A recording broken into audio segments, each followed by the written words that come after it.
যাত্রাপথের সময়গুলোকে আসলে হয় জ্ঞানার্জন বইয়ের পিছনে অথবা আল্লাহ সুবহানাহু ওয়া তাআলার জিকির স্মরণের পিছনে লাগানো উচিত। আমরা আসলে কোনোটাই সেভাবে পারি না। তবে আমার আব্বুকে দেখি শাইখ আব্দুর রাজ্জাক বিন ইউসুফ উনি যাত্রাপথের সময়কে হয় গাড়িতে আরাম করার জন্য অথবা জিকির তাসবিহ তাহলিল সেটার পিছনে লাগান, বিশেষ করে সকাল সন্ধ্যার জিকির।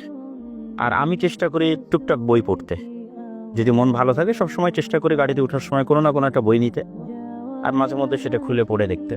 তো আজকে সাথে নিয়েছি ইমাম ইবনুল কাইয়িম আল জাওজি রাহিমাহুল্লাহর শিফাউল আলিল ফি মাসাইলিল কাদা ওয়াল কদর ওয়াল হিকমা ওয়াত তাআলিল। এটা ওনার অন্যতম একটি গুরুত্বপূর্ণ বই, যেটা মূলত উনি তাকদীরের বিষয়ে লিখেছেন। তাকদীর নিয়ে মানুষের অনেক চিন্তা চেতনা, প্রশ্ন, সমস্যা, মানসিক প্রবলেম এবং বিশেষ করে উদ্ভট নাস্তিকদের অসংখ্য প্রশ্ন, সব কিছুরই মোটামুটি উত্তর এই বইয়ে পাওয়া যাবে।